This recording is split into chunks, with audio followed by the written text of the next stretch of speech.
আপনি মেরে ফেলেন একটা মানুষকে তার অপরাধের জন্য, আপনি গুম করবেন কোন কারণে? কত ক্ষতি হয় জানেন এটা? আমার 10টা দিনের ভেতরে আমার বাবা, মা, স্ত্রী, আমার 2টা মেয়ে পাগল হয়ে গেছে 10 দিন মাত্র। মুফতি ফখরুল আমার সাথে ছিল, উনি আমাকে বলতো, ভাই হামজা তোমার সাথে কি করে আমি জানি না, আমার এই পায়ের ভেতর দিয়ে হাত দিয়েছে, এভাবে বসিয়ে পায়ের ভেতরে হাত দিয়ে সামনে যে লোহার ব্যারিকেড দেওয়া আছে ওর সাথে হাত বেঁধে হ্যান্ডকাপ দিয়ে লাগিয়ে দেয়। আরে ভাই 2 মিনিট, 5 মিনিট, 10 মিনিট না, বছরের পর বছর। কাউকে আমি 8 বছর, 10 বছর, 14 বছরের মানুষ দেখেছি ওখানে। 14টা বছর একটা মানুষ, এদিকে 1.5 হাত, এদিকে 3.5 হাত, এতটুকু একটা ঘর, কোনো আলো বাতাস নেই। একটা মানুষ জানে না যে এটা কোন বছর কোন সাল চলছে, কি মাস এটা, কি বার এটা, কয়টা বাজে, ওর কিচ্ছু জানা নেই। 2-5 দিন 10 দিন থাকলে তো মানুষ পাগল হয়ে যাওয়ার কথা, আমি তো প্রায় হাফ পাগল হয়ে গিয়েছিলাম। অথচ আপনি আসেন 14 বছর। আবু জেহেল, আবু লাহাব, উতবা, সাইবা, ফেরাউন, হামান, এরা ছিল কুসন্তান, এরাও আদম সন্তান। এরা কি সন্তান? আপনি এখন বিশ্বের দিকে তাকান, গুগলে সার্চ দেন, 6 জন মানুষের নাম গণহত্যার তালিকায় ভেসে আসবে, তার ভেতরে যিনি পালিয়েছে ওনার নাম আছে। তার মানে উনি গণহত্যাকারী, এটা স্বীকৃত, তামাম দুনিয়া এখন জানে। যেইভাবে হোক চলে গেছে, আলহামদুলিল্লাহ। কথা বলেন না কেন? কাকে ধরে না এই দেশে? একটা ফকির পর্যন্ত বাদ যায়।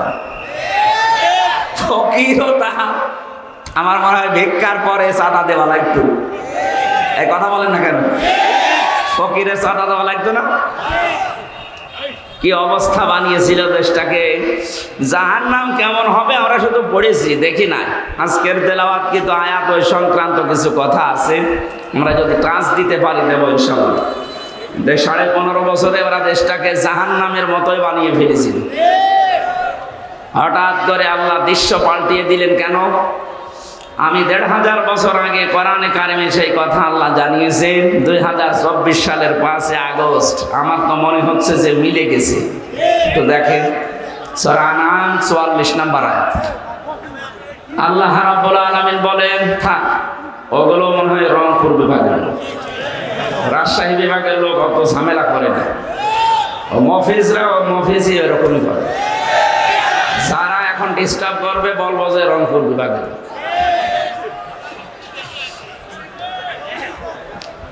আল্লাহ পাক বলেন, ফালাম্মা নাসুমা যুকিরু বিহি ফাতাহনা আলাইহিম আবওয়াবা কুল্লা শাই। যখন মানুষগুলো আমার আদেশ ভুলে গেল, তারা ক্ষমতা নেওয়ার আগেই বলেছিল ক্ষমতায় যেতে যদি পারি মদিনার সনদে দেশ চালাবো। পোড়াটা উল্টিয়ে তারা মোদির সনদে দেশ চালিয়েছে। মদিনার সনদ বাদ দিয়েছে, মোদির সনদ যুক্ত হয়েছে।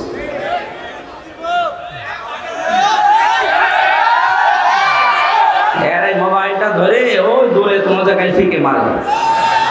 এটা মানুষ নাকি একে একে বিবেক মরে গেছে? মানুষকে ডিস্টার্ব করে খালি।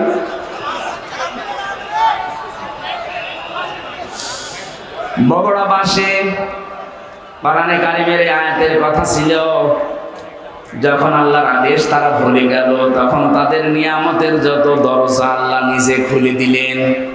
আমরা দেখতে পেয়েছি 2006 সালের 28 অক্টোবর পৃথিবীর ইতিহাস যারা পাল্টিয়ে ফেলেছিল। যিনি পালিয়েছে উনি এখনো পর্যন্ত দেশে আসার আকাঙ্ক্ষা পেশ করছে, অথচ তারই নির্দেশে সারা দেশ থেকে লগি বৈঠা নিয়ে মানুষ পিটিয়ে হত্যা করা হয়েছে রাজধানীতে। এর আসল মাস্টার মাইন্ড, এর হুকুমদাতা হিসাবে উনি দায়ী। কথা বলে না কেন? ডাইরেক্ট ইনডাইরেক্ট মানুষ মেরে ফেলার জন্য বহু চেষ্টা দুনিয়াতে উনি চালিয়েছে। সোজা চাপটা কথা, আমাদের এই আপনাদের বগুড়ার পুত্রবধূ, ওনাকেও হয়তো ডাইরেক্ট কিছু করে না, ইনডাইরেক্ট এতিমের সম্পদ আত্মসাতের মামলা দিয়েছে। যেই কয় টাকার মামলা দিয়েছে ওই কয় টাকার চাইতে আরো 3 ডবল টাকা বেড়ে গেছে। আমার মনে হয় তাদের পুরস্কার দেওয়ার দরকার ছিল। তারে যদি আপনি এইভাবে শাস্তি দিয়ে চিকিৎসা পর্যন্ত না দিতে দেন, তাহলে দরবেশ বাবার কি করা উচিত আপনি বলেন? সে তো আর 2 কোটি 3 কোটি না, 36,000 কোটি। আপনি এক জীবনে গণনা করেও শেষ করতে পারবেন না। দেশটা ফোকলা করে ফেলেছে কয়েকজনে। সুতরাং যিনি আছেন ধৈরেন, এই আয়াতের অনুযায়ী আমরা দেখতে পেলাম আল্লাহর আইনগুলো যখন মানুষ বলে যায় তখন তাদেরকে আল্লাহ নিয়ামত বাড়িয়ে দেয়। কোন নিয়ামত তাদেরকে দেয়নি? সব আল্লাহ দিয়ে দিয়েছিলেন। হাত্তা ইযা ফারিহু বিমা উতু,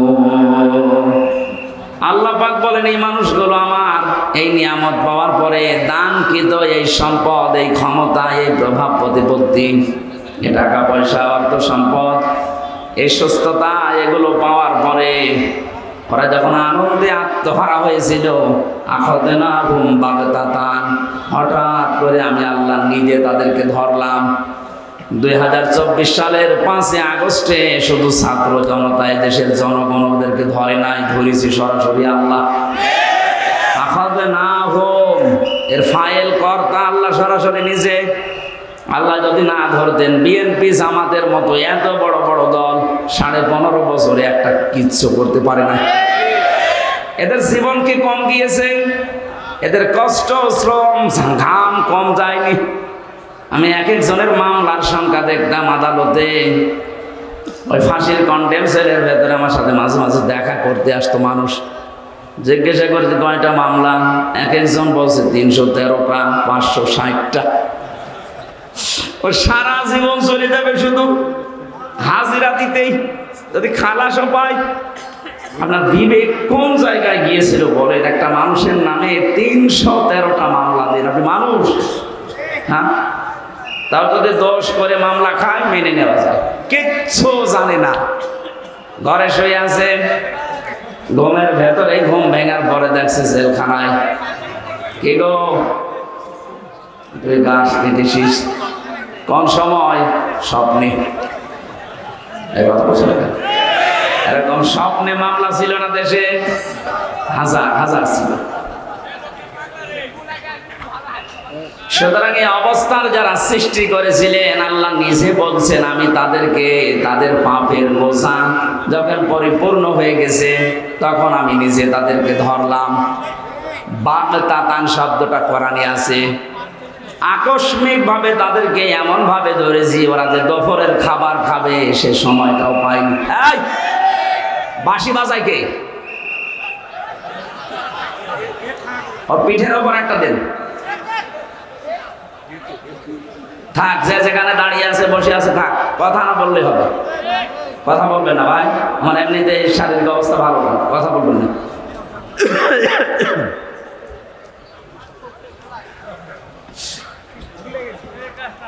আল্লাহ পাক বলেন ফাইদাহুম মুবলিসুন, এমন অবস্থায় তাদেরকে ধরেছি যে তারা হতাশ হয়ে গেল, নিরাশ হয়ে পড়েছে। এরা যে হতাশ নিরাশ, এদের চেহারার দিকে এখন তাকালে আপনি টের পাবেন। জেলখানায় আমরা যাইনি, যতবার আমাকে আদালতে নিয়েছে গো, ওদের চাইতে অপমান আমাদেরকে আরো বেশি করেছে। ওদেরকে তো দেখছি মাথায় এখনো দড়ি দেয়নি, আর আমাদের মাথায় দড়ি দিয়ে নিয়েছি। তো চেহারার ভেতরে আমাদের হতাশা ছিল না, কারণ আমরা মজলুম। আর এইগুলো সব জালেম। চেহারার ভেতরে দেখেন কোরআনের আয়াত অনুযায়ী আল্লাহ হতাশা দিয়ে ভরে দিয়েছে। মানুষ দেখলে আবেগে একটু আনন্দ করবে, কি পচা ডিম মারতেছে, কথা বলে না কেন?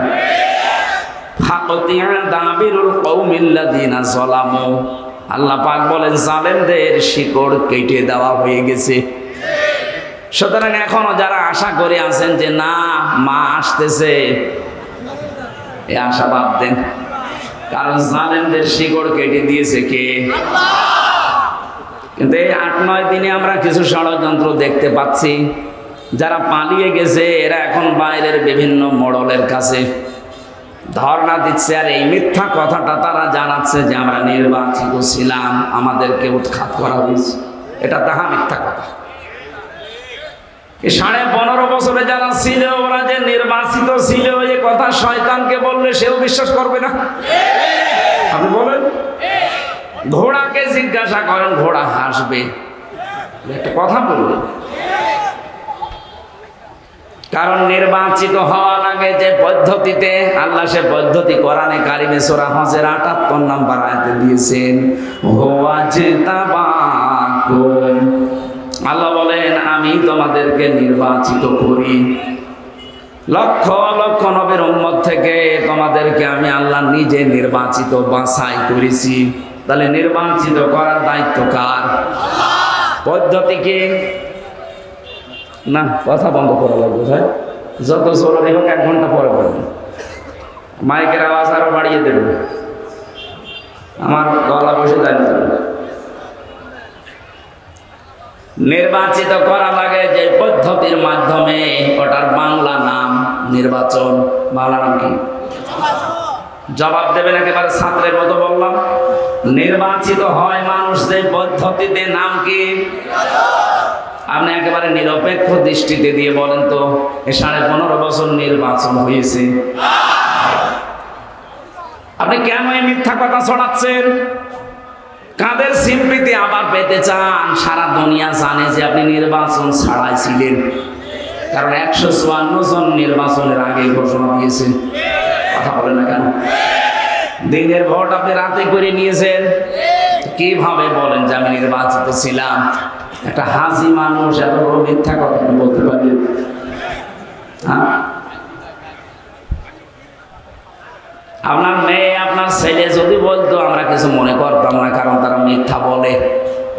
কি আপনি একটা হাসি মানুষ হয়ে মিথ্যা বলেন, তামাম দুনিয়ার মানুষ কি মনে করবে? হাসি মনে হয় মিথ্যাই বলে। কাকে যখন ডিম পাড়ে দেখবেন কোকিলের, মনে করে কেউ দেখতেছে না। আপনি যে মিথ্যা বলছেন মনে করছেন কেউ জানে না, তামাম দুনিয়া এটা জানে যে আপনি মিথ্যাবাদী। আমার তো মনে হয় যত বছর বয়স ওনার, এতটা সত্য কথা জীবনে আছে কিনা আমার সন্দেহ লাগে। কি কথা বলেন? এই যে 2টা কথা তার প্রমাণ। আপনি বলছেন আমি নির্বাচিত, আরে নির্বাচনিত হয়নি। কিসের নির্বাচিত? বাংলাদেশে যে নির্বাচন হয়নি, আমার সাথে এক ওসি ছিল জেলখানায়, আমারে মাঝে মাঝে এসে বলতো, হুজুর দেখেন তো আমার তওবা হয়েছে কিনা। কিভাবে তওবা করলেন? যে এই যে নির্বাচন গেল, উনি দায়িত্বে ছিল ফেনী, যে নুসরাত হত্যা মামলা। সে নির্বাচনের রাত 12টার পর থেকে আমার যা দলবল আছে এদেরকে সাথে নিয়ে আমি আল্লাহর নামে ভোট কাটা আরম্ভ করলাম। হ্যাঁ, এই যে কোরআন শরীফ আমার সামনে এইভাবে বলছেন, আমি আল্লাহর নামে ভোট কাটলাম। ফজর পর্যন্ত কাজ শেষ করার পরে এটা জমা দিয়ে দিলাম বাক্স। গোসল করলাম, ওযু করার পরে 2 রাকাত নামাজ পড়লাম। এবার আমি নামাজ শেষ করে বললাম আস্তাগফিরুল্লাহ, হুজুর আমার তওবা হয়েছে। আপনি তো আল্লাহর কাছে দোষ করেননি যে আস্তাগফিরুল্লাহ পড়বেন, আপনি দোষ করেছেন হামজার কাছে। কথা বলছেন না? একটা এমপি বানাতে হলে 3.5 লাখ থেকে 4 লাখ মানুষের রায় লাগে, ভোট লাগে, আর আপনি সবাইটা একাই দিয়ে দিলেন আর বলছেন হুজুর আমি আস্তাগফিরুল্লাহ পড়লাম। আগে আমার মতো 4 লাখ হামজার কাছে যে স্বীকার করবেন, বলবেন যে আমার ভুল হয়ে গেছে, এখন কি করব বলেন। তারা যদি মন থেকে বলে ঠিক আছে মাফ করে দিলাম যান, তাহলে আপনি মাফ পাবেন। কথা বলেন না কেন? ভয়ঙ্কর বিষয়। এই কয়েক বছরের ভেতরে অনেক হামজা দুনিয়া থেকে বিদায় নিয়েছে, আপনি তাদের কাছে মাফ চাবেন কি করে? এই জন্য 15.5 বছরে যারা জুলুম, অত্যাচার, নির্যাতন, বিশেষ করে আয়না ঘরের সাথে যারা জড়িত, গুম আর খুনের সাথে যারা জড়িত, এ মানুষগুলো যদি শুধু এখন আস্তাগফিরুল্লাহ পড়ে, জীবনও মাফ হবে না।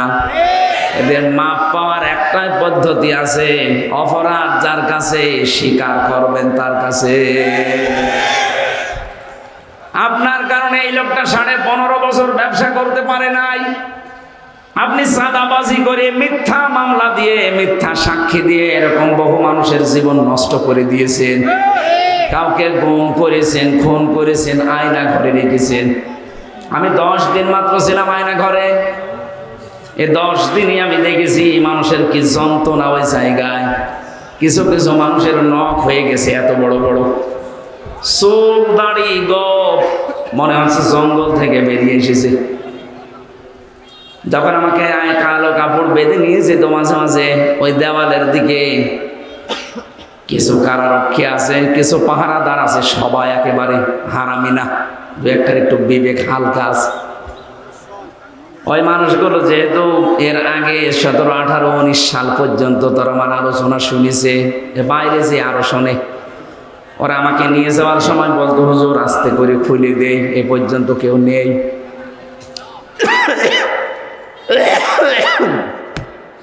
মাটির নিচে ওই সুড়ঙ্গ ঘর দিয়ে যখন নিয়েছে, এত বড় বড় নখ হয়ে গেছে, দেওয়ালের সাথে খুশিয়ে খুশিয়ে কেউ কেউ লিখেছে, মোবাইল নাম্বার দিয়ে নিচে লিখে দিয়েছে, ভাই যদি মাইরে যেতে পারেন নাম্বারে বলবেন যে আমি বেঁচে আছি। আপনি কি করেছেন টের পাচ্ছেন? আপনি যদি মেরে ফেলতেন, ইলিয়াস আলীকে ধরার পরে যদি আপনি মেরে ফেলে বলতেন তাকে মেরে ফেলেছি, তার বউটা অন্তত অন্য জায়গায় বিয়ে করতে পারত। বলে না কেন? তার ছেলে ওই ছোট্ট ছোট্ট মেয়েগুলো জানতো যে বাবা মারা গেছে, এখনো পর্যন্ত আপনি জানালেনও না যে লোকটা মরে গেছে, অথচ তাকে বহু আগে আপনি মেরে ফেলেছেন। এই গম, এটা আমার মনে হয় মানুষ হত্যার চাইতেও বড় অপরাধ। এদেশে কিয়ামতের আগে যারাই আসবে, এই গম নামক এত বড় মানবতা বিরোধী কাজ যেন কিয়ামত পর্যন্ত তুলে দেয়। আপনি মেরে ফেলেন একটা মানুষকে তার অপরাধের জন্য, আপনি গম করবেন কোন কারণে? কত ক্ষতি হয় জানেন? এটাই আমার 10টা দিনের ভেতরে আমার বাবা মা স্ত্রী আমার 2টা মেয়ে পাগল হয়ে গেছে, 10 দিন মাত্র। মুফতি ফখরুল আমার সাথে ছিল, উনি আমাকে বলতো, ভাই হামজা তোমার সাথে কি করে আমি জানি না, আমার এই পায়ের ভেতর দিয়ে হাত দিয়েছে, এভাবে বসিয়ে পায়ের ভেতরে হাত দিয়ে সামনে যে লোহার ব্যারিকেড দেওয়া আছে ওর সাথে হাত বেঁধে হ্যান্ডকাপ দিয়ে লাগিয়ে দেয়। আরে ভাই 2 মিনিট 5 মিনিট 10 মিনিট না, বছরের পর বছর। কাউকে আমি 8 বছর 10 বছর 14 বছরের মানুষ দেখেছি ওখানে। 14টা বছর একটা মানুষ, এদিকে 1.5 হাত, এদিকে 3.5 হাত, এতটুকু একটা ঘর, কোনো আলো বাতাস নেই। একটা মানুষ জানে না যে এটা কোন বছর কোন সাল চলছে, কি মাস এটা, কি বার এটা, কয়টা বাজে, ওর কিচ্ছু জানা নেই। 2-5 দিন 10 দিন থাকলে তো মানুষ পাগল হয়ে যাওয়ার কথা, আমি তো প্রায় হাফ পাগল হয়ে গিয়েছিলাম। অথচ আপনি আসেন 14 বছর। আমার মনে হয় এই দেশের 18 কোটি মানুষকে মানুষ যদি যিনি পালিয়ে গেছে ওনাকে মাফ করে দেয়, ব্যারিস্টার আরমানের বউ জীবনও মাফ করবে না, ইলিয়াস আলীর বউ জীবনও মাফ করবে না। আপনি ওই জায়গায় থাকলে বুঝতে পারতেন কি করেছেন। এ কঠিন অবস্থাগুলো আপনি তৈরি করলেন,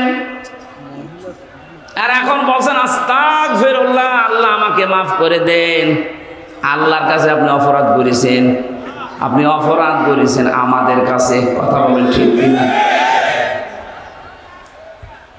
যাদের কাছে অপরাধ করেছেন, যদি সত্যি আপনি জালেম হয়ে থাকেন, আপনি নিজেও জানেন আপনি জালেম কিনা। অপরাধ যার কাছে স্বীকার করবেন তার কাছে।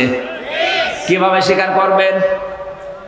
যে বলবেন যে ভাই আমার মাফ হয়ে গেছে, ভুল হয়ে গেছে, না, এই 15.5 বছরে তার যে বিশাল ক্ষতি করে ফেলেছেন, ওই ক্ষতিপূরণ আগে তাকে দেবেন।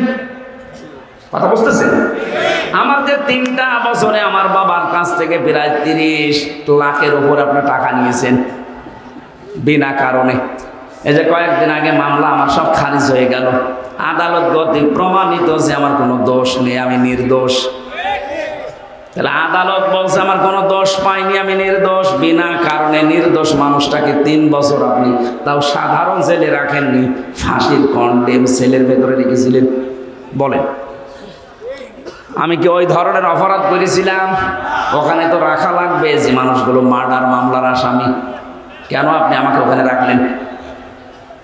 আমারে আর মামুনুল হককে আর ওই গিয়াসউদ্দিন মামুন সাহেবের 3 জনের ব্যাপারে এত কড়াকড়ি ছিল ভেতরে, দেখতাম ওই ফাঁসের কন্ডেম ছেড়ে রেখেছে, আবার সিসি ক্যামেরা দিয়ে রেখেছে, আমার সাথে যেন কেউ কথা না বলে। এত মানসিক কষ্ট, খাবারের কষ্ট, যোগাযোগ বিচ্ছিন্ন করে রেখেছিলেন। আর আপনি এখন আস্তাগফিরুল্লাহ পড়বেন, আল্লাহ আপনাকে মাফ করে দেবে। তা আমরা কি করছি? হায় 15.5 বছর আবার আপনাকে আমি বাঁচাতে চাই। যদি সত্যি মাপ পেতে চান, এই মায়া কান্না বাদ দিয়ে সত্যি যদি মাপ পেতে চান, যার কাছে যে অপরাধ করেছেন ওই অপরাধ স্বীকার করেন, আর ওই অপরাধের জন্য যা যা ক্ষতি হয়েছে ক্ষতিপূরণ দেন। কাউকে মিথ্যা মামলা দিয়েছেন, মিথ্যা সাক্ষী দিয়ে তাকে 5 বছর জেল খাটিয়েছেন, ওই 5 বছরে তার যে বিশাল ক্ষতি করে ফেললেন, ওই ক্ষতিপূরণ আপনাকে দেওয়া লাগবে। আমার মনে হয় এই তাওবা যদি বাংলাদেশে আরম্ভ হয়, আগামীতে যারাই রাষ্ট্রনায়ক হবে, আগামীতে যারাই দেশ নায়ক হবে, তারাও চিন্তা ভাবনা করে দেশ চালাবে। কথা বলে না কেন? আর এই তাওবা যদি না হয় দেশে, এ পৃথিবীতে সন্ত্রাস মুক্ত করা কখনোই সম্ভব হবে না। মানুষের ভেতরে যে আছে, দিন দিন এদের অপরাধ প্রবণতা বাড়তে থাকবে। আমরা আশা করি আজকে থেকে অপরাধ যার কাছে করবেন, ক্ষমা চাবেন তার কাছে। একটা হাদিস বলছে, যুবতী মেয়ে এসে বলে, হে রাসূল, আমি জেনা করে ফেলেছি। নবীজি বললেন, কাউকে বলবা না, চলে যাও। মেয়েটি আবার এসে বলে, হে রাসূল, আমি জেনা করেছি। কানে আওয়াজ রাখবে। আপনি যদি সত্যি চিটারি করেন না, যাওয়ার সময় এমন বদনাম করবো জীবনে কেউ মাইক দেবে না। কানে আওয়াজ লাগবে, আমার কানে আওয়াজ লাগবে। দরকার হয় মাইক কানের দিকে ঘুরিয়ে দেন। আধা ঘন্টা পরে আমি জানছি আমার গলা বসে যাবে। তাড়াতাড়ি করেন, বাইরে আওয়াজ দেওয়ার কোনো দরকার নেই। আর এখানে 2 জন বসে কি দেখছেন? কি একজন থাকেন, একজন বাইরে কাজ করেন। সুবহানাল্লাহ আলহামদুলিল্লাহ লা ইলাহা ইল্লাল্লাহ, সুবহানাল্লাহ আলহামদুলিল্লাহ।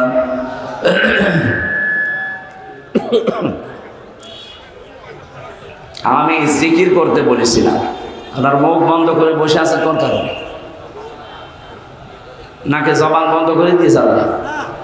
সুবহানাল্লাহ আলহামদুলিল্লাহ লা ইলাহা ইল্লাল্লাহ লা ইলাহা ইল্লাল্লাহ মুহাম্মাদুর রাসূলুল্লাহ। আল্লাহুম্মা সাল্লি আলা সাইয়্যিদিনা মাওলানা মুহাম্মাদ ওয়া আলি সাইয়্যিদিনা মাওলানা। বগুড়াবাসী নবীজি 3বার মেয়েটাকে ঘুরিয়ে দিলেন। মেয়েটি আবার সামনে এসে বলে, হে রাসূল, আমাকে মুক্ত করেন। আমি এই জেনার গোনা নিয়ে মারা যেতে চাই না। আমি জানি 3টা অপরাধের শাস্তি মরণের পরে ডবল করে আল্লাহ দেবে। কয়টা? আরো জোরে বলেন। ওয়াল্লাযীনা লা ইয়াদউনা মা'আল্লাহি ইলাহান আখারা। 1 নম্বরে দুনিয়ায় যারা আল্লাহর সাথে অন্য কাউকে ডাকে তাদের শাস্তি ডবল হবে। আর এটা বাংলাদেশে বেশি। আল্লাহকে ডাকছে, কিছুক্ষণ পরে দেখবেন ইয়ালি বাবা, কেল্লা বাবা, ফাতে বাবা, এগুলো চট্টগ্রাম বিভাগে বেশি। কথা বলছে না কেন? এই কুমিল্লা ব্রাহ্মণবাড়িয়ায় আপনি দেখবেন ইন্টারনেটে কি জিকির চলছে। কিছুক্ষণ আল্লাহর জিকির করার পরে দেখবেন উল্টা পাল্টা জিকির। কথা বলে না কেন? তাহলে আল্লাহর সাথে যারা অন্য কাউকে ডাকবে এদের শাস্তি হবে ডবল। ওয়ালা ইয়াকতুলুনা আন-নাফসাল্লাতী হারামাল্লাহু ইল্লা বিল হক। যারা অন্যায়ভাবে মানুষ হত্যা করে। 2024 সালের আগস্টের 5 তারিখের আগ পর্যন্ত 3732 জন মানুষ মারা গেছে সরকারি জরিপে। এদের একটাও আপনি দলিল দিতে পারবেন কোন কারণে মারলেন এদের? এই যে মানুষ হত্যার সাথে যারা জড়িত ছিলেন, টপ টু বটম প্রত্যেকের শাস্তি ডবল হবে। কথা বলে না কেন? মানুষ হত্যার সাথে যারা জড়িত তাদের বাঁচার জন্য একটাই পদ্ধতি আছে, তাদের মেরে ফেলা লাগবে। এটা আমি বানিয়ে বললাম। সূরা বাকারার 178 নম্বর আয়াতে আছে, এই যে কিসাসের বিধান আল্লাহ এমনিতে দেয়নি, দুনিয়ার ভারসাম্য রক্ষা করার জন্য আল্লাহ এটা দিয়েছেন।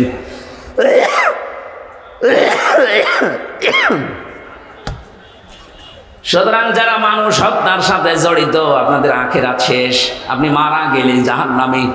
অমাইয়াকুল মুমিনা মুতাআম্মিদান ফাজাযাউহু জাহান্নাম। সূরা নিসার 93 নম্বর আয়াত। আল্লাহ বলেন যারা মানুষ হত্যা করে তাদের 1 নাম্বার শাস্তি জাহান্নাম। কি বলেন বলেন? আপনার আখিরাত তো শেষ। দুনিয়ায় যদি আপনি বৈধভাবে এখন বেঁচে থাকতে চান, যারা এই 3732 জন মানুষ হত্যার সাথে জড়িত, ফাইনাল কথা তাদের মেরে ফেলা লাগবে, কোনো বুদ্ধি নেই আর। 3 নম্বরে ওয়ালা ইয়াজনুন, জেনা করবা না। যারা দুনিয়ায় জেনা করে এই মানুষগুলোর শাস্তি কয়টা? ডবল। বলেন বলেন। মেয়েটি বলছে, হে রাসূল আমি জেনা করে ফেলেছি, গর্ভবতীও হয়ে গেছি। বিশ্ব নবী বললেন তোমার অপরাধ হয়েছে, কিন্তু বাচ্চাটার অপরাধ নেই, ওটা আগে খালাস হোক। খালাস হওয়ার সঙ্গে সঙ্গে আসবো, আমি বিচার করে দেব। যে এসেছে বলে, হে নবী এই যে আমার বাচ্চা, আপনি আমাকে মুক্ত করেন অপরাধ থেকে। বগুড়াবাসী, আমার কথা হচ্ছে, মেয়েটা আরবি ভাষার লোক, আরব দেশের। তার ভাষা, মাতৃভাষা কি? বলেন বলেন। নবীজিকে তাকে বলতে পারতেন না, ঠিক আছে যা হয়েছে হয়েছে, গোপনে আস্তাগফিরুল্লাহ পড়ে নাও। আর তাকে কি আস্তাগফিরুল্লাহ মুখস্থ করানো লাগতো? সে তো তার মুখস্থ আছে, কারণ সে আরবি ভাষার লোক, একবার শুনলেই তো পড়ে ফেলতো। সে কি আস্তাগফিরুল্লাহ পড়লে তার মাফ হয়ে গেছে? কেন নবীজি তাকে বললেন যে ঠিক আছে যাও। 10 মাস 10 দিন পরে এসেছে বাচ্চাটা নিয়ে, বললেন না এখনই হবে না, তোমার স্তনের দুধ আছে, এই বাচ্চার অধিকার 2 বছর, এটা আগে কমপ্লিট করে আসো। বাচ্চাটা যখন শক্ত খাবার খাওয়া শিখবে তখন আসবা। ঠিক এসেছে। যখন আসলেন ডাক দিয়ে বললেন, হে রাসূল তাড়াতাড়ি করেন। সে কিন্তু জানে যে বিচার কি হবে, সে নিজে জেনে এসেছে। বিশ্বনবী নিজে ছেলেটাকে এক সাহাবীর আন্ডারে দিয়ে দিলেন। ডাক দিয়ে বললেন, একে মাটির ভেতরে গেড়ে দাও। চারিদিক থেকে পাথর মারা আরম্ভ হয়ে গেছে। হযরতে খালিদ ইবনে ওয়ালিদ বলেন, এত জোরে একটা পাথর নিক্ষেপ করলাম, একটা ফিনকে দিয়ে রক্ত এসে আমার শরীরে লেগে গেছে। আমি বরদোয়া দিয়েছিলাম, ভৎসনা দিয়েছিলাম। নবীজির কানে কথাটা যাওয়ার পরেই বিশ্বনবী বললেন, খালিদ থামো, আমি নবী, তুমি নবী না, আমি যা জানি তুমি জানো না। আমি যা দেখতে পাই তুমি দেখতে পাও না। আমি দেখতে পেয়েছি আজরাইল 70,000 ফেরেশতা নিয়ে আকাশ থেকে নাজিল হয়ে আমাকে বলছে, হে রাসূল এই মহিলার যে তাওবা, এর যে অনুশোচনা, এর যে কর্মকাণ্ড দেখিয়ে গেল দুনিয়ায়, এমন ভাবে যদি কোনো জালেম তওবা করে যেতে পারে আল্লাহ তাকেও মাফ করে দেবে। কি বুঝলেন আপনি এই ছোট্ট স্টোরি থেকে? শুধু অপরাধ করে আস্তাগফিরুল্লাহ পড়লে যদি মাফ হয়ে যেত। হ্যাঁ, আস্তাগফিরুল্লাহ পড়লে আপনার জীবনে যে গুনাহগুলো আল্লাহর সাথে ঘটেছে, আল্লাহর অধিকার নষ্ট করেছেন, ওইগুলো মাফ হবে। আপনি সব সময় এই জন্য পড়বেন ইস্তেগফার, আস্তাগফিরুল্লাহ আস্তাগফিরুল্লাহ। কিন্তু তাওবা যদি কেউ করতে চায়, তাওবা করলে জীবনের অপরাধ শুধু মাফ হয় না, ওই জায়গাটা আল্লাহ পুরা ফাঁকা করে দেয়, বাকি জায়গাটা আমার আল্লাহ পুরা নেকি দিয়ে পাল্টিয়ে দেয়।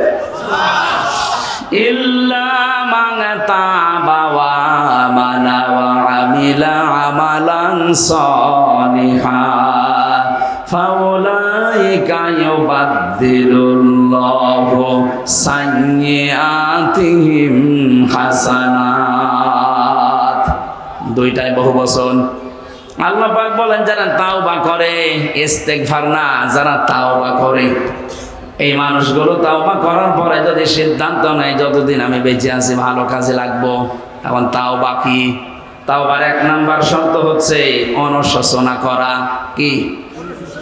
দুই নম্বরে আপনি অপরাধ যার কাছে করেছেন তার কাছে যে স্বীকার করতে হবে, স্বীকৃতি দেওয়া লাগবে।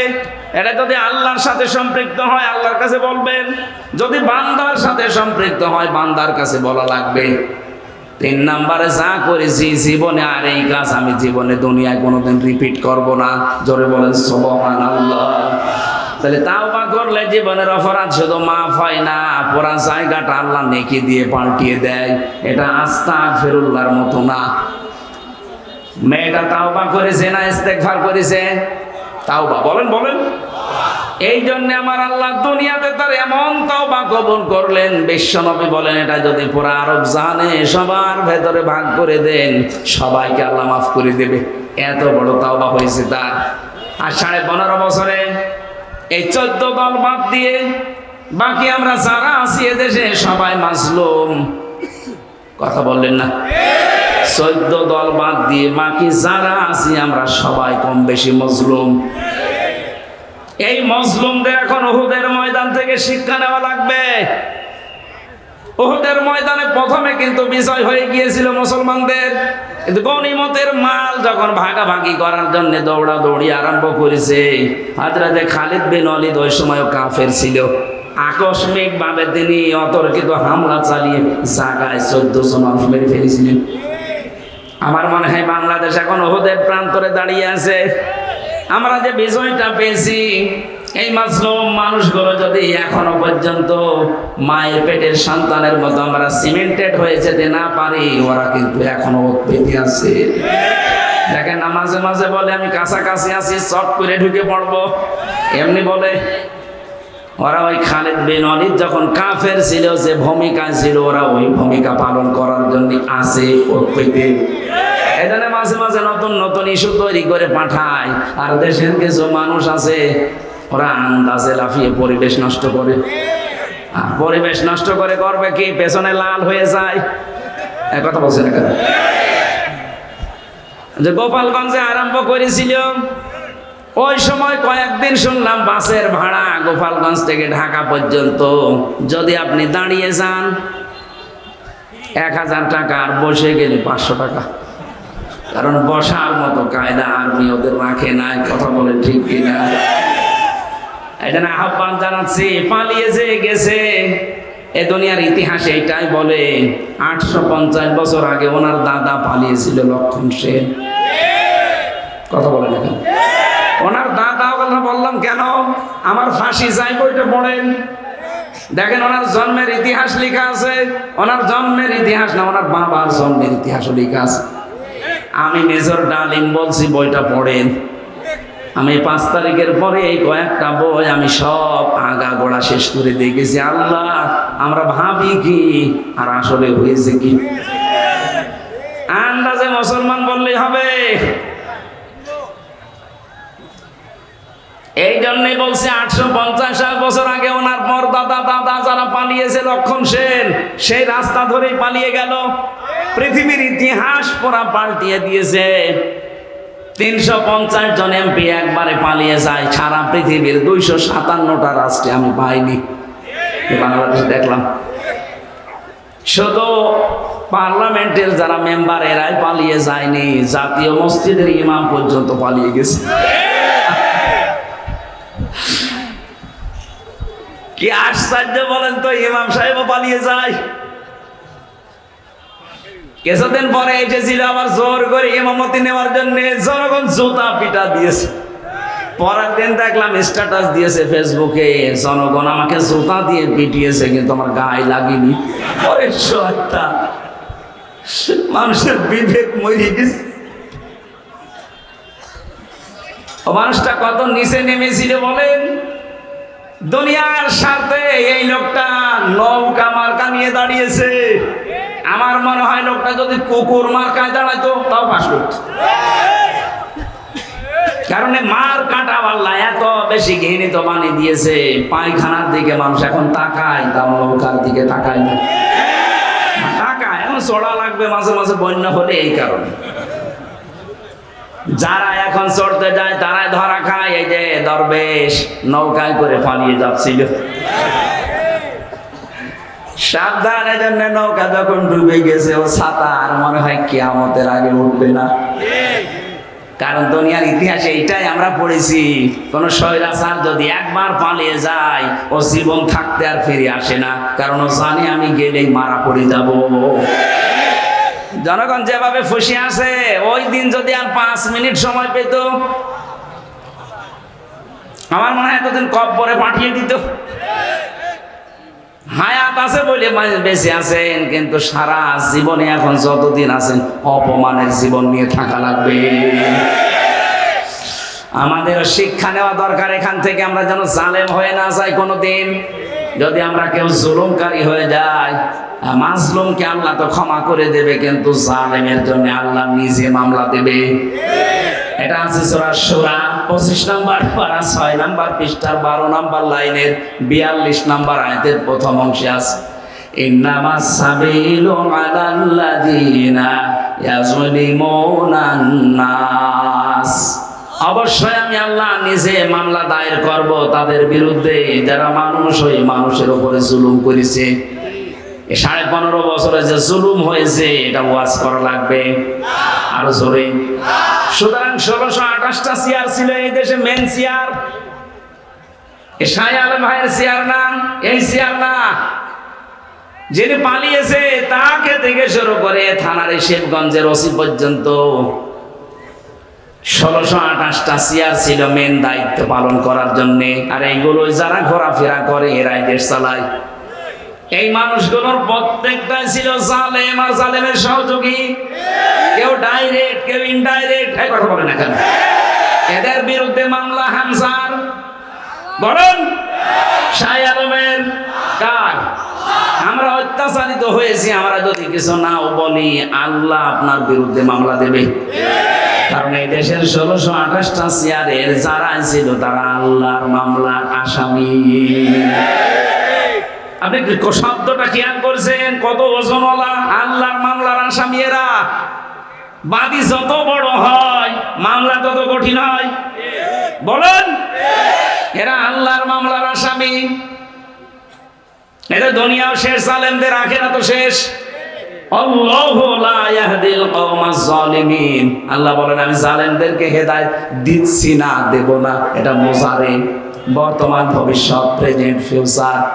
কি করলেন আপনি? জালেমদের দোসর হয়ে সাহায্য সহযোগিতা করে যা কামিয়েছিলেন সেগুলো ভোগ করতে পারলেন না।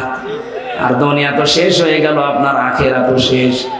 আপনি তো ছোটখাটো কোন বাদীর আসামি না, আপনি সরাসরি আল্লাহর মামলার আসামি। আপনার দিকে তাকিয়ে এখন আফসোস হয় মাঝে মাঝে, কি করলেন আপনি? আমাদের জীবনের দিকে একটু খেয়াল করা দরকার।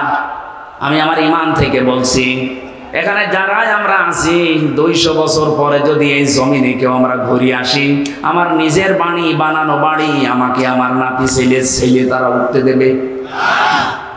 বলেন তো দুনিয়াটা কেমন? এই বাড়ি ঘর জমি জায়গার জন্য এমন কোনো কিছু করি নাই, সব আমার জীবনে ছিল, সে বৈধ অবৈধ বলেন। অথচ মাত্র 200 বছর পরে এখন ফিরে আসবেন, আপনাকে আপনার ছেলের 3 পুরুষের পরে আর তারা চিনবেও না, উঠতেও দেবে না।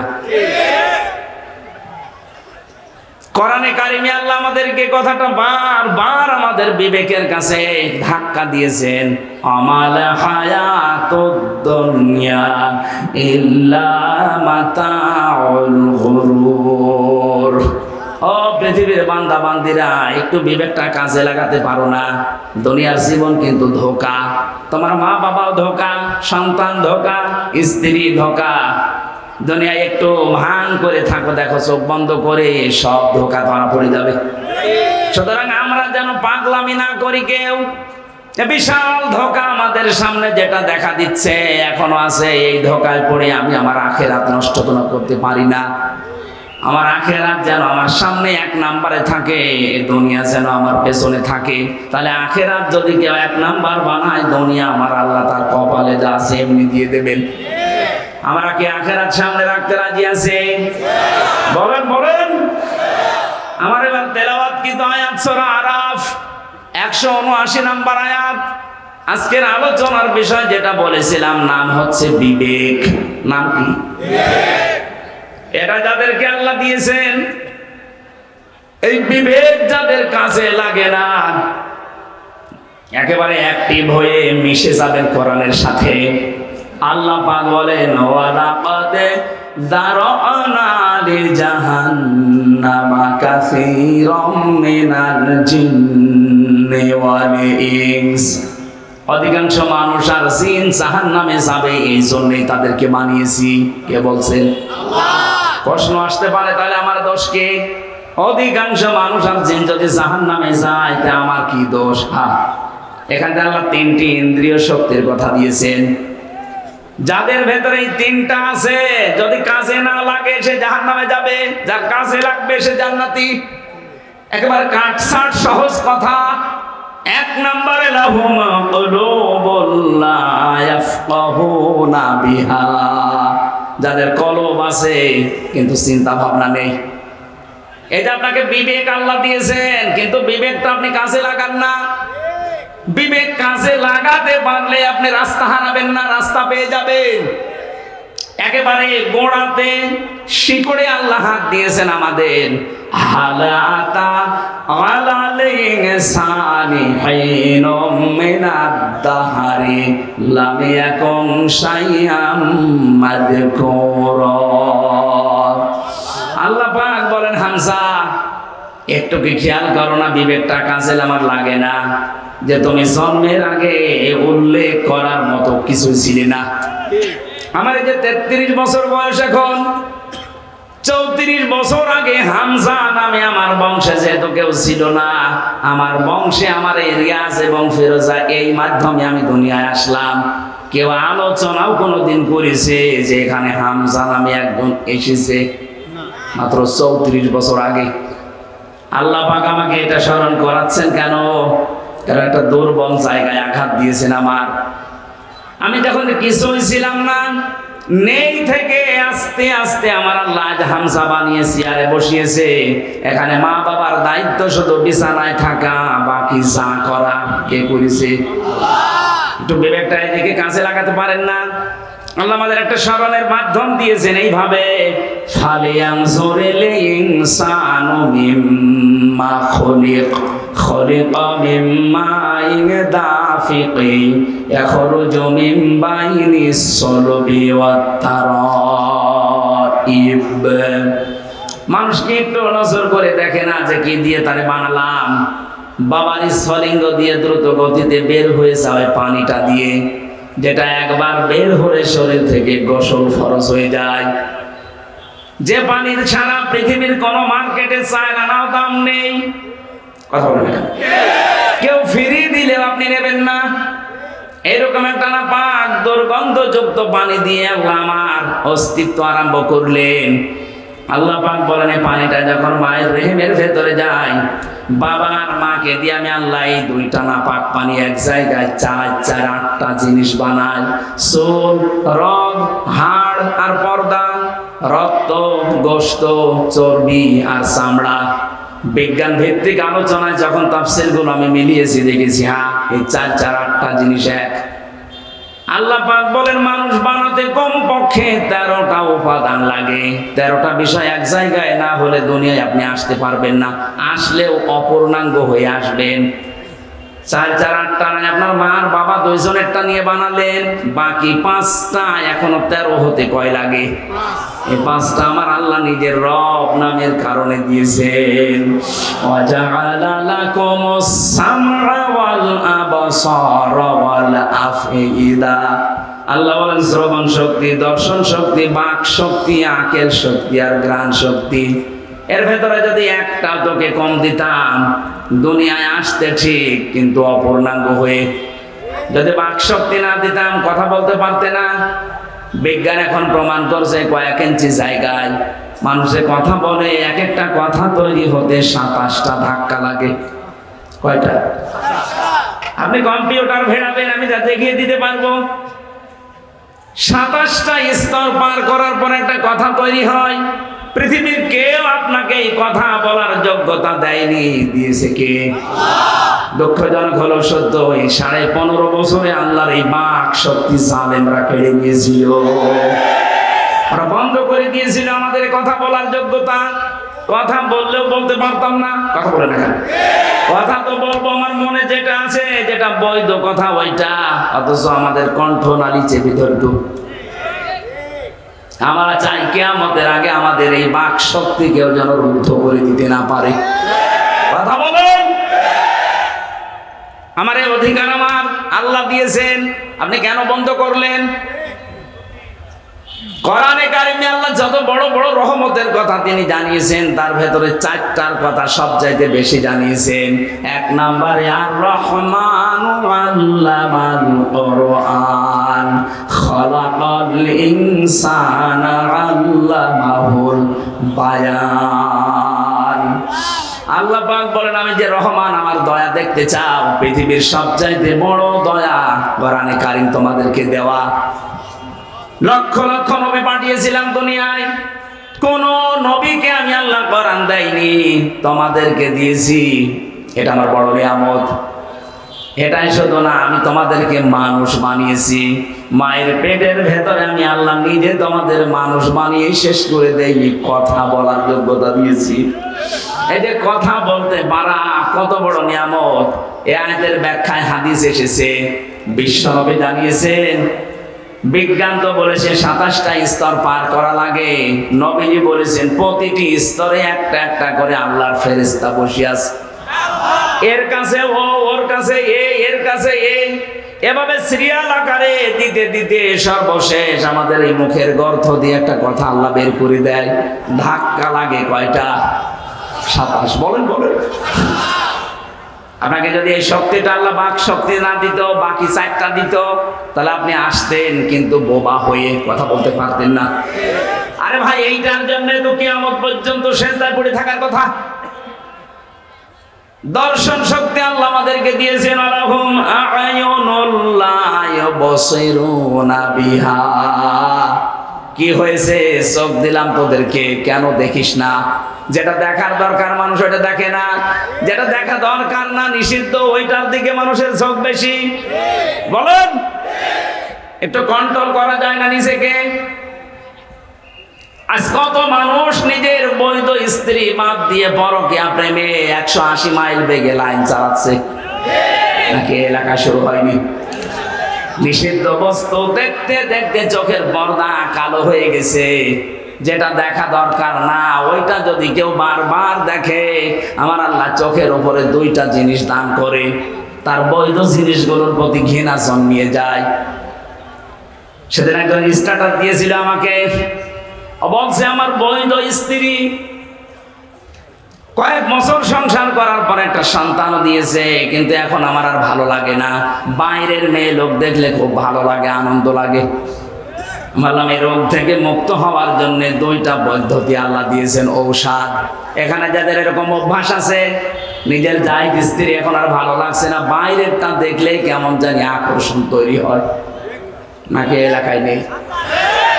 যদি এরকম মন মানসিকতা কারো তৈরি হয়, উলঙ্গ অর্ধ উলঙ্গ নাচ দেখলে আনন্দ লাগে, তাদেরকে আপনি কোরআনে কারিমের ঔষধ 2টা বলছি। সূরা নূর 18 নম্বর পারা 12 নম্বর পৃষ্ঠা 7 নম্বর লাইনে 30 নম্বর আয়াত। তো বাড়ি যে আয়াতটা একটু তাফসীর করবেন। وَقُلْ لِلْمُؤْمِنِينَ يَغُضُّوا مِنْ أَبْصَارِهِمْ وَيَحْفَظُوا فُرُوجَهُمْ ذَلِكَ أَزْكَى لَهُمْ إِنَّ اللَّهَ خَبِيرٌ بِمَا يَصْنَعُونَ। বলেন আল্লাহু আকবার। আল্লাহ পাক বলেন, হে নবী, মুমিন পুরুষ যারা আছে এখানে তাদেরকে আপনি বলে দেন, তারা যেন তাদের চক্ষুকে নিম্নগামী করে রাখে পর স্ত্রী থেকে, পর নারী থেকে। 2 নম্বরে তাদের লজ্জা স্থানকে হেফাজত করে। প্রশ্ন আসতে পারে, 2টা কাজ করা অত সহজ? হ্যাঁ, সহজ না। এই জন্যই তো আল্লাহ আপনাকে এত দামি বানিয়েছে। আপনার পরীক্ষা তো এই 2টাই। বিশ্ব নবী জানিয়েছেন 2টা গর্থের যদি কেউ আমাকে গ্যারান্টি দিতে পারে, আমি আল্লাহর নবী বলছি, তাকে আমি জান্নাতে পৌঁছিয়ে দেব। 1 নম্বরে এই মুখটা, 2 নম্বরে লজ্জা স্থান। এই দুইটা গর্ত যদি সত্যি কেউ হেফাজত করে রাখতে পারে আল্লাহর দিকে তাকিয়ে, একটা অনির্বচন সুখ আপনাকে আল্লাহ দান করবে। শব্দটা কে বললাম বলেন তো? অনির্বচন সুখ। এটা বাংলা বাস্তবতা দেখাচ্ছি। এই যে সিল ছো মারে যখন পাখির বাচ্চাদের, মা পাখিটা তখন নিজের ডানাটা এভাবে বিছিয়ে ফল করে দেয়, এর নাম আরবিতে ওয়াকফিজ। আল্লাহ বলেন ডানা এভাবে ডাউন করার পরে ফল করে দেয়, যখন শার্ট করার পরে যখন ফল করে, তোমরা দেখতে পাও পাখির এই মরগুলো এত মোলায়েম, এত নরম, এত সফট, একটার সাথে আরেকটা যখন মিলে যায়, ডাউন করার পরে যখন ফল করে, এর নিচে বাচ্চাগুলো যে একটা আনন্দ পায়, একটা সুখ পেয়ে যায়, ওদের মনে মনে এই চিন্তা, এই বিশ্বাস তৈরি হয় যে যেখানে আছি এখানে অন্তত দুনিয়ার কেউ ছো মেরে নিয়ে যেতে পারবে না। তখন ওরা কিসির মিসির আওয়াজ দেয়। বাংলাতে এদেরকে বলা হয় অনির্বচন সুখ। আপনি যদি সত্যি আল্লাহর ভয়ে আজকে আপনার এই চোখের যে গোনা আছে এটা বন্ধ করে দিতে পারেন, আপনার হৃদয়ের ভেতরে আল্লাহ আলাদা ভাবে একটা সুখ নিজে দান করবেন।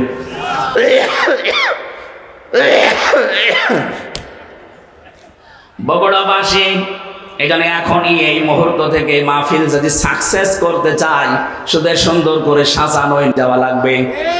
যাদের মোবাইলে এমন দৃশ্য তৈরি করা আছে ডিলিট করেন, যেটা নিচে দেখলে আনন্দ পান, অন্য দেখলে আপনার লজ্জা লাগে। এরকম দৃশ্য নেই? এক কথা বলছেন এখানে। এইরকম দৃশ্য যাদের আছে নিজে দেখলে খুব আনন্দ লাগে, মজা লাগে, অন্য কেউ দেখলে আপনার লজ্জা লাগে। এটা ডিলিট করবেন কারা কারা? হাত তোলেন তো। হ্যাঁ মুরব্বী, দেখি মোবাইল, দেখি দেখি কি আছে, দেখি। কি আশ্চর্য, দাঁড়িয়ালা মানুষ, কি রেখেছেন আপনি মোবাইলে? এক্ষণে ডিলিট করেন। আপনার ওয়াজ শুনতে আসাচ্ছে, উল্টা পাল্টা জিনিস ডাউনলোড করে আপনি ওয়াজ শুনতে এসেছেন, এক্ষণে ডিলিট করে বাড়ি যাবেন। আল্লাহ আমাদের চোখের হক আদায় করার জন্য কয়েকটা জিনিস কোরআনে কারিমে আমাদের সামনে এনে দিয়েছেন। আফালা ইয়ানজুরুনা ইলাল ইবিলি কাইফা খুলিকাত ওয়া ইলাস সামাই কাইফা রুফিআত ওয়া ইলাল জিবালি কাইফা নুসিবাত ওয়া ইলাল আরদি কাইফা সুতিহাত। বলেন আল্লাহু আকবার। আল্লাহ পাক বলেন, ও দুনিয়ার মানুষেরা, নজর করে একটু দেখতে পারো না? চোখ দিলাম, উঠের দিকে তাকাতে পারো না? মরুভূমির জাহাজ বানিয়েছি ওইটা আমি। তোমরা একটু জমিনের দিকে তাকাতে পারো না? এটা বিছানা বানিয়ে দিয়েছি। ওই আকাশের দিকে তাকাও, খুঁটি ছাড়া বিশাল ছাদ মাথার উপরে রেখে দিয়েছি। পাহাড়ের দিকে তাকাও, পেরেক স্বরূপ পাহাড়কে আমি জমিনের সাথে গেড়ে দিয়েছি। ও বন্ধুরা, পেরেক যখন মানুষ মারে, এই যে তক্তার উপরে ব্রেক মারা না নেই? এই ব্রেক যখন মারে তক্তার উপরে, ওই যে সামনে একটা আল বেরিয়ে থাকে চ্যাপটা মতো, এই চ্যাপটা অংশ এতটুকু হলে ভেতরে জাগিয়েছে চ্যাপটার চাইতে 20 গুণ বড়। কথা বলেন না? আপনি ব্রেক যদি এইটা, আল্লাহ বলেন ব্রেকের মতো পাহাড়কে জমিনে গেড়ে দিলাম, তার মানে পাহাড় যত বড় আছে উপরে তাতে 20 ডবল নিচে আল্লাহ গেড়ে দিয়েছেন। এই যে পঞ্চগড়ের পাশে হিমালয় পাহাড়, আপনি চিন্তা করেন 36,000 ফিট, এত বড় বিশাল পাহাড় উপরে যদি থাকে, ভেতরে এরকম 20 গুণ আল্লাহ গেড়ে দিয়েছেন। আল্লাহর ক্ষমতা কি! সাথে বিশ্বাস করি আল্লাহ একজন আছে। আরে ভাই, তার ক্ষমতা কি জানেন? কিয়ামতের আগে তা 7 তাবক আসমান আর জমিন পুরাতন কাপড়ের মতো আল্লাহ নিজের হাতের ভেতরে গুটিয়ে নেবেন। ধরে বলেন আল্লাহু আকবার। আল্লাহ আমাদেরকে এগুলো দেখিয়ে দেখিয়ে আমাদের বিবেকটা নাড়া দিচ্ছে। কি হয়েছে তোদের? আমার ক্ষমতা সম্পর্কে ধারণা আসে না? 8, 5, 13টা জিনিস এক হয়ে যাওয়ার পরে আস্তে করে মায়ের পেট থেকে ধরে নিয়ে আসলাম। তোর একটা বারের জন্য বিবেক কাছে লাগে না? কেন তোরে আমি এভাবে বানিয়ে নিয়ে আসলাম? পৃথিবীর অন্যান্য সৃষ্টিকে এ মানুষগুলো সৃষ্টি জগৎকে আমি কত দুনিয়ায় তাদেরকেও নিয়ে আসি, কিন্তু এত সম্মান দিয়ে নিয়ে আসি না। শুধু আশরাফুল মাখলুকাত হিসাবে তোদেরকে আমি এত সম্মান দিয়ে দুনিয়ায় নিয়ে আসি। মারা যাওয়ার পরে তাদেরকে আমি ফেলে দেবো সেখানে সেখানে না, তাদের সম্মানজনক একটা দাফন কাফনের ব্যবস্থা পর্যন্ত আমাদের করা লাগে। কথা বলেন ঠিক কিনা? যে আদমকে এত সম্মান দিলেন বিবেকের কারণে। কিসের কারণে? বিবেক আছে বলে আপনার এত সম্মান। বিবেক না থাকলে আপনি যদি পাগল হয়ে যান, আপনার এত সম্মান দুনিয়ায় কেউ দেবে না। সুতরাং আপনার যে বিবেক আছে এটা আজকে থেকেই কাজে লাগাবেন। এমনকি জাহান্নামে যাবে যারা, মেন গেটে যে ফেরেশতা দাঁড়িয়ে আছে, দারোয়ান ফেরেশতা মালিক, ও জিজ্ঞাসা করবে, আলাম ইয়াতিকুম রাসূলুম মিনকুম ইয়াতলুনা আলাইকুম আয়াতি রাব্বিকুম ওয়া ইউনযিরুনাকুম লিকা ইয়াউমিকুম হাযা। কি তোমাদের কাছে কি নবী রাসূল যায়নি? এই জাহান্নামের যে আযাবের কথাগুলো তারা কি তোমাদেরকে শোনায়নি, সতর্ক করেনি? প্রত্যেকটি জাহান্নামী মানুষগুলো এক বাক্যে জবাব দেবে, ক্বালু বালা ক্বাদ জানা নাযীর। হ্যাঁ, আমাদের কাছে সতর্ক বার্তা নিয়ে এসেছিল। নবী হয়তো আসে নাই, নবীর ওয়ারিসরা এসেছিল। সত্য কথা বলতে হবে, মিথ্যা বলা যাবে না। সত্য পথে চলা লাগবে, মিথ্যা পথে চলা যাবে না। সত্যকে মিথ্যার সাথে মিশ্রণ করা যাবে না। দায়িত্ব জীবনে যেইটা যেইটা আছে পালন করা লাগবে, এই কথাগুলো আমাদের স্মরণ করিয়েছিল। কিন্তু মনে মনে ভাবতাম এইটা আর বলতাম, ফাকাল্লাবনা ওয়া কুলনা মা নাযালাল্লাহু মিন শাইইন। মনে হয় এটা মিথ্যা কথা বলছে, এরকম কিছু আল্লাহ নাযিল করেনি। এরকম ধারণা এই দেশে কারণে এখন এত ভেঙে ভেঙে কথা বলার পরে অনেকের মনের ধারণা না, এ মনে হয় আল্লাহ এরকম কথা দেয়নি, আমি কি বানিয়ে বলছি? বলেন বলেন। তখন ওরা এক বাক্যে জাহান্নামের ফেরেশতা দারোয়ানের কাছে বলবে, লাউ কুন্না নাসমাউ ওয়া নাকিলু মা কুন্না ফি আসহাবিস সাঈর। আমরা যদি ওই জামানায় কথাগুলো শুনতাম জীবিত অবস্থায়, আর যদি বিবেক কাজে লাগাতাম, তাহলে আজকে জাহান্নামে আমাদের আশা লাগতো না। বগুড়াবাসী বিবেক যাদের আছে এখনো কিন্তু কাজে লাগান, নয়তো জাহান্নামী হয়ে যাবেন। বিশ্বনবী মেয়েদের সম্পর্কে জানিয়েছেন, নেককার মহিলা আল্লাহর কাছে 4টা গুণ বিশিষ্ট নারী। 1 নম্বরে ইদা নাজারা ইলাইহা সাররাতুহু, যার দিকে স্বামী তাকালে স্বামীকে আনন্দ দেয়। আর হাজারো মহিলা পরিবারে এটা করে না, এটা মনে করে দুনিয়ার কাজ না, এটা আখিরাতের কাজ। স্বামী বাইরে থেকে যখনই আসবে, আপনার কথাবার্তা দিয়ে, অভ্যর্থনা দিয়ে, ওয়েলকাম দিয়ে, ব্যবহার আচার দিয়ে, খেদমত দিয়ে, যেভাবেই হোক তার মনটা তরুতাজা করা লাগবে। নবীজি বলেছেন, কোন মহিলা যদি স্বামীকে আনন্দ দিতে গিয়ে, হাসি খুশি করতে গিয়ে দাঁত বের করে ফেলে, যেই কয়টা দাঁত তার স্বামী দেখে আনন্দ পাবে, ওই কয়টা সওয়াব পাবে। ওরা দাঁত দেখায় স্বামী বাদ দিয়ে বিয়াইকে, বলা ভাইকে। কথা বলে না কেন? ওয়াইদা গাবা আনহা হাফিজাতুহু, 2 নম্বরে ওই মহিলার জন্য জান্নাতের 8টা দরজা খোলা থাকবে। যেই মহিলার স্বামী বাড়ি থেকে চলে গেলে, অনুপস্থিত থাকলে, সে তার নিজের ইজ্জত আবরু সম্ভ্রমকে হেফাজত করে রাখে। কত মহিলার স্বামী বাড়ি থেকে চলে যেতে দেরিও মনে হয় যে ঈদ বেঁধে গেছে ওর। বলেন, পরকীয়া প্রেমে যারা লিপ্ত, মেয়েদের অভ্যাস একটা আছে জন্মগত ভাবে, ওরা যদি একবার কোনো জিনিসের শান্তি পেয়ে যায়, জীবন চলে গেলে ওই জায়গা ছাড়তে চায় না। এটা শুধু দোষ ওদের একা না, হযরত আদম আলাইহিস সালামের স্ত্রী থেকে শুরু। জান্নাতে যখন ছিল, শয়তান যে মেন গেটে বলছিল, আকাসামাহুমা ইন্নী লাকুমা লামিনান নাসিহিন, আমরা আল্লাহর নামে কসম দিয়ে বলছি, আমি তোমাদের হিতাকাঙ্ক্ষী। গোপন ভিত্তিতে সংবাদ পেয়েছি যে আল্লাহ তোমাদেরকে আরামের শান্তির জায়গায় বেশি দিন রাখবে না, তোমাদের তাড়িয়ে দেবে। হযরতে হাওয়া আলাইহিস সালাম আগে পেছনে চিন্তা না করে মনে করলেন কি এত বড় আরামের জায়গায় থাকতে পারবো না, মানে বলছে কি করা লাগবে তাই বলেন, যা করা লাগে আরামের জায়গায় থাকতে আমি তাই করব। শয়তানের জন্য টার্গেট নিয়েছিল মহিলাকে, কাকে বলেন বলেন? মেয়েদের চক্রান্ত যে কত ভয়ঙ্কর, জান্নাত থেকে পর্যন্ত আমাদের চলে আসা লেগেছে। এই 15.5 বছরে মেয়ে লোকের চক্রান্ত আপনি দেখতে পেলেন না? একবার কোন রকমে চেয়ারে বসার পর যে শান্তি পেয়ে গেছে, দুনিয়ার সব মানুষ মারা যাক, চেয়ার আমার চাই। মাঝে মাঝে দেখতাম এই কথা বলতো, নির্বাচন হয় হোক না হয় না হোক আমি ক্ষমতা চাই। এটা শয়তানের কথা। কার কথা? মেয়েরা, আপনি স্বামী বাইরে গেলে যে অনুপস্থিত স্বামী আন্দাজে যার তার মোবাইলে কল দিয়ে এই যে শাবনূরের কণ্ঠে কথা বলেন, আপনি যতক্ষণ পরপুরুষের সাথে কথায় লিপ্ত থাকবেন আপনার কবিরা গুনাহ উঠতে থাকবে। মেয়েরা মোবাইলে কোন আওয়াজে কোন সিস্টেমে কথা বলবে আল্লাহ তাও জানিয়েছেন সূরা আহজাবের 32 নম্বর আয়াত।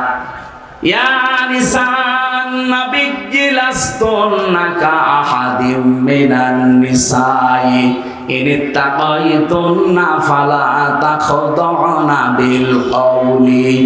আল্লাহ পাক বলেন, হে নবীর স্ত্রীরা, পর্দার আড়াল থেকে যদি কথা বলতে যান, কথা বলবেন সত্য কথা, কিন্তু ভাষা করবেন রুক্ষ সূক্ষ্ম, গরম দিয়ে কথা বলবেন।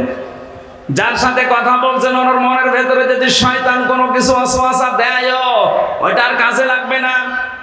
আপনি মোবাইলে কথা বলতে হলে প্রথমে সালাম দিয়ে জিজ্ঞাসা করে, যদি স্বামী কোথায়, বলে স্বামী আছে বাথরুমে অন্য জায়গায়, কি কি দরকার, এমন সাজালো গলায় বলবেন। যদি পরপুরুষ হয় ওর মনের ভেতরে শয়তান উকি ঝুঁকি দিয়ে ওর সঙ্গে সঙ্গে পাঠিয়ে যাবে।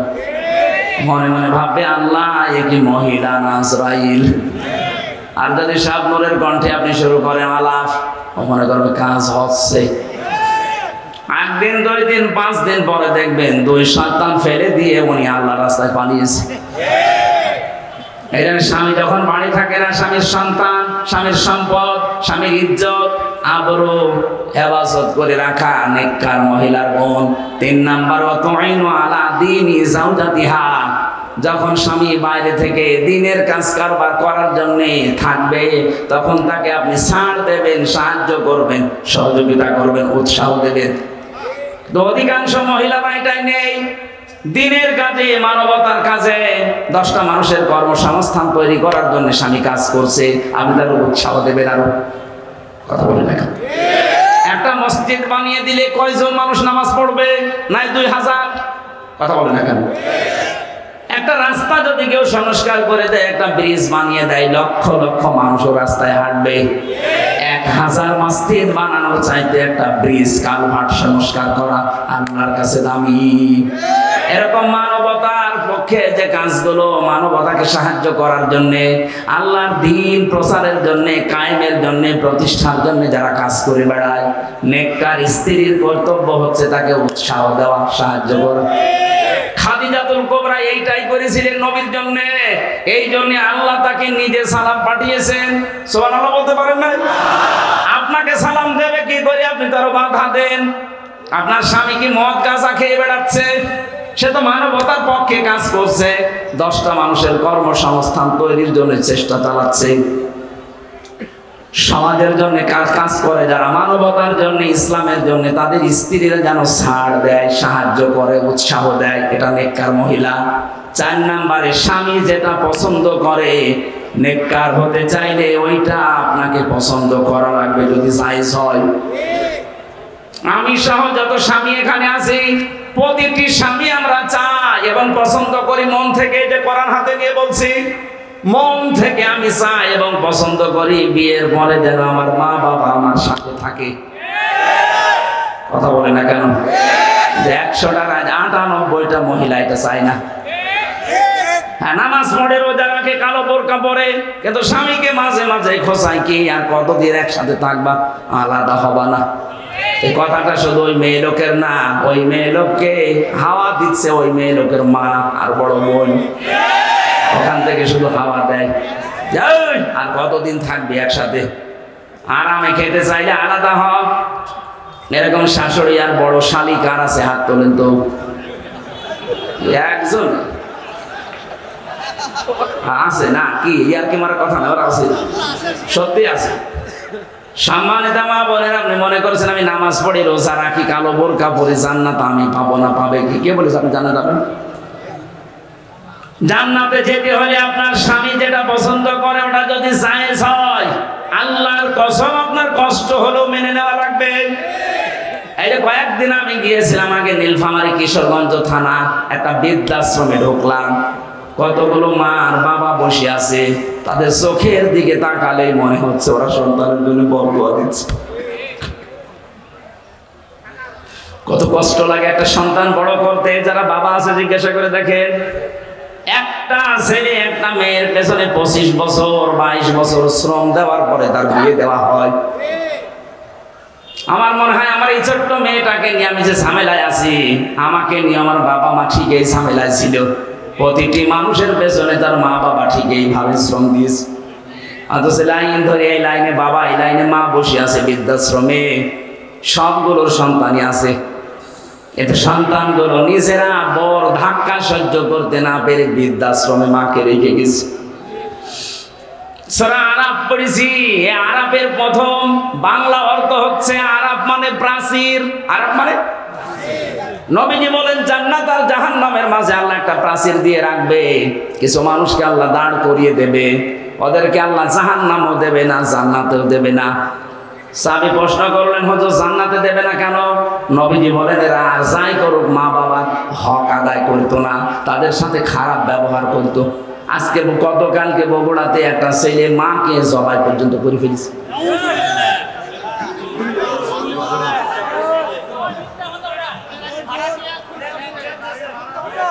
সে যেই হোক, ছড়িয়েছে তো এই সংবাদ। এটা যদি নাও হয়ে থাকে, এরকম জঘন্য কাজ বাংলাদেশ সহ বিশ্বে এখন অনেক জায়গায় হচ্ছে। নিজের মাকে পর্যন্ত জবাই করে ফেলতে পারে যে সন্তান। আমার মনে হয় আরাফ নামক প্রাচীরে অলরেডি দাঁড়িয়ে আছে। সাহাবী বললেন, হুজুর ওরা জাহান্নামে যায় না কেন? বিশ্বনবী বলেন ওদেরকে আল্লাহ জাহান্নামে দিচ্ছে না কারণ ওরা দুনিয়াতে দিন কায়েমের জন্য চেষ্টা করত। সুতরাং আপনার জীবনের মেন টার্গেট বানাবেন আল্লাহর দিনকে করে জমিনে কায়েম করা যায়, সে যেভাবেই হোক। পদ্ধতি যদি এই দুনিয়াতে আল্লাহর পাঠানো সিস্টেমের বাইরে যায়, ওই পদ্ধতি মারা যাবে না, যেটা সিএমবিরা করে না। ইসলাম কোনদিন এই পৃথিবীতে জঙ্গিবাদ, সন্ত্রাসী, বোমা হামলা এটা সমর্থন করে নাই, করবেও না। এই পৃথিবীর ময়দান শান্ত রাখার জন্য আল্লাহর যে নিয়ম আছে, রাসূলের দেখানো যে পদ্ধতি আছে, এইটা অ্যাপ্লাই করে যদি কিয়ামত পর্যন্ত লাগে, দিন কায়েম না হয়, আপনার অসুবিধা নেই, আপনি চেষ্টা করার কারণে বেতন পেয়ে যাবেন। কথা বলে না কেন? আমাদের চেষ্টা থাকা লাগবে কি করে আলাহুল খালক ওয়াল আমর, এই জমিন আল্লাহ বানিয়েছে, কি করে আল্লাহর জমিনে আল্লাহর দিন এখানে দাঁড় করানো যায়। এটা আমি করতে পারলে ভালো, না করতে পারলে আমার লস নেই। আমার বিকাল 5টা মানে জীবনের শেষ দিনে আল্লাহ আমাকে বেতন দিয়ে দেবে, আর আমার বেতনের নাম জান্নাত। বেতনের নাম কি? এখানে আমাদের বিবেকটা আজকে আমাদের কাজে লাগানোর সময়। দুনিয়াতে যাদের বিবেক কাজে লাগে না, কোরআনের ভাষায় সূরা আনফাল 22 নম্বর আয়াত, ইন্না শাররাদ দাওয়াবি ইনদাল্লাহিস সুম্মুল বুকুমুল্লাযীনা লা ইয়াকিলুন। দুনিয়াতে যাদের বিবেক কাজে লাগে না, আল্লাহ বলেন হে নবী ওদেরকে মানুষের মতো দেখতে মনে হলো, ওগুলো জানোয়ারের চাইতেও খারাপ। আমি বারবার বলছি কেন শব্দটা, কারণ 15.5 বছরে যারা ছিল একটারও বিবেক কাজে লাগে নাই। আমরা যদি বিবেক ন্যূনতম কাজে লাগতো, বিনা ভোটের এমপি হয়ে আপনি ভোট ফোলাতে পারতেন না? আপনার লজ্জা করতো না? জনগণ আমাকে নির্বাচিত করে না, আমি পরিচয় দিই করে যে আমি এমপি। আপনার বিবেক কোথায় গিয়েছিল? পুকুরে পোশাক করেছিল বিবেকে? সারা দুনিয়া ধিক্কার দিয়েছে 15.5 বছর, এরপরও মাটি কামড়িয়ে চেয়ার ধরে পড়ে আছে। আল্লাহ এত বড় লাথি দিয়েছে, এখন আদালতে নিতে গেল দেখি লাথি খায়। কয়েকদিন আগে ইনো একটা লাথি খেয়েছে না? শুধু বলে না, যারা জালেম ছিল প্রত্যেককে লাথি দেওয়া দরকার। এগুলো তো দুনিয়ার লাথি, আখিরাতের লাথি পড়ে আছে। ফেরেশতারা ওদেরকে ফুটবলের মতো পিটাবে। জালেম আমরা কোনোদিন যেন না হয়ে যায়। আল্লাহুম আযানুল্লাহ ইয়াসমাউনা বিহা, যেগুলো শোনার তোমরা শোনো না। কি হয়েছে? কান দিলাম, শুনতে চাও না কেন? উলাইকা কালানাম, এই তিনটি ইন্দ্রিয় শক্তি যাদের দিলাম, যারা কাজে লাগায় না, এই মানুষগুলো জানোয়ার। কে বলছেন? আল্লাহ। বলেন বলেন। আপনি নিজেকে এবার নিজে প্রশ্ন করে দেখেন তো, আল্লাহ আপনাকে বিবেক দিয়েছে, চোখ দিয়েছে, কান দিয়েছে, যাদেরকে দেয়নি তাদেরটা বাদ দিলাম, কিন্তু যাদের দিয়েছে আপনি কি জবাব দেবেন? এক অন্ধ আমার সাথে খাবার খাচ্ছিল, এটা কুমিল্লায়। হঠাৎ থেকে বিদ্যুৎ চলে গেল, আমরা চিল্লা পাল্লা আরম্ভ করেছি। অন্ধ আমার হাত চেপে ধরে বলছো হুজুর চিল্লান। মাত্র 1.5 মিনিট 2 মিনিট কারেন্ট চলে গেছে, আপনি চিল্লাচ্ছেন। অথচ আজ 42 বছর আমার জীবনে কারেন্ট নেই।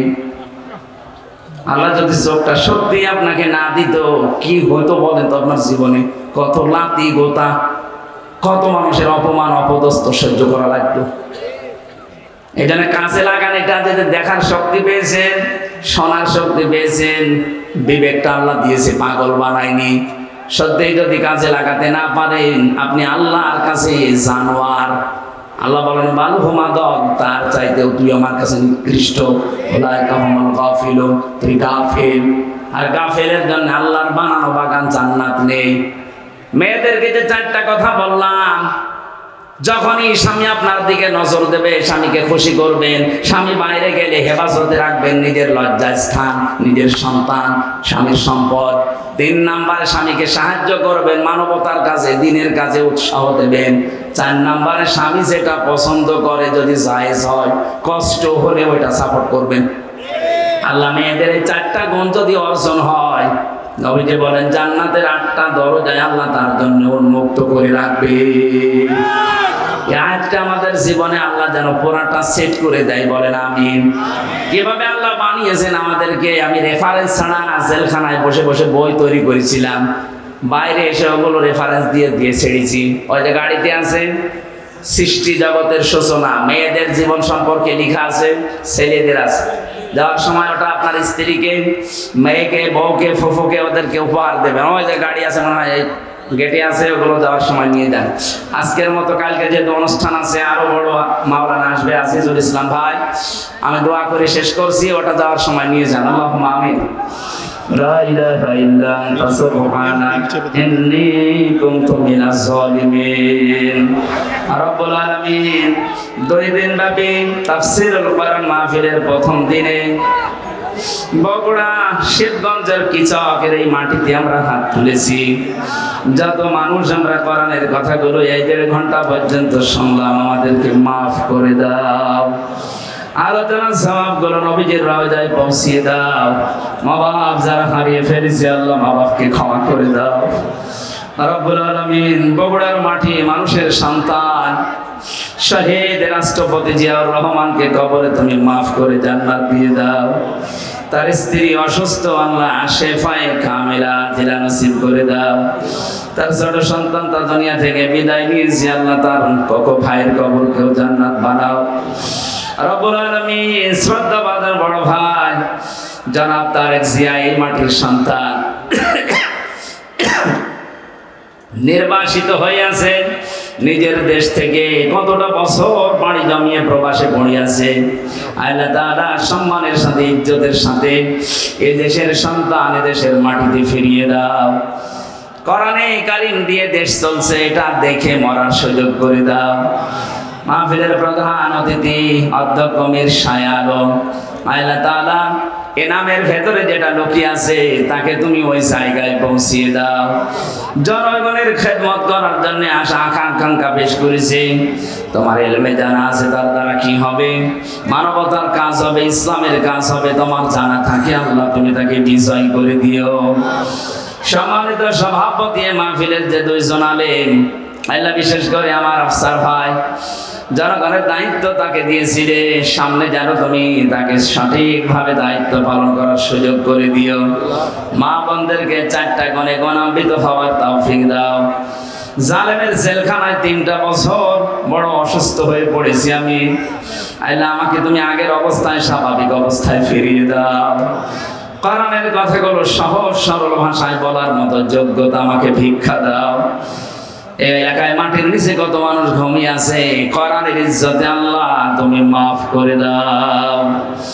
জেলখানায় আমার পার্টনার শ্রদ্ধাভাজন বড় ভাই জনাব মিয়া নুরুদ্দিন আপু, আল্লাহ তার সন্তানের জন্য দোয়া চেয়েছে, ছেলেটাকে কবুল করো, তার শরীরকে তুমি সুস্থ রাখো আল্লাহ। বহু সাহায্য করেছে জেলখানার ভেতরে আলেমদের, আল্লাহ তাআলা এই ওসিলায় তাকে তুমি মাফ করে দাও। বারাকাল্লাহু লানা ওয়া লাকুম ফিল কোরআনিল আযীম। মরণ আসলেই যেন বলতে পারি লা ইলাহা ইল্লাল্লাহু মুহাম্মাদুর রাসূলুল্লাহ।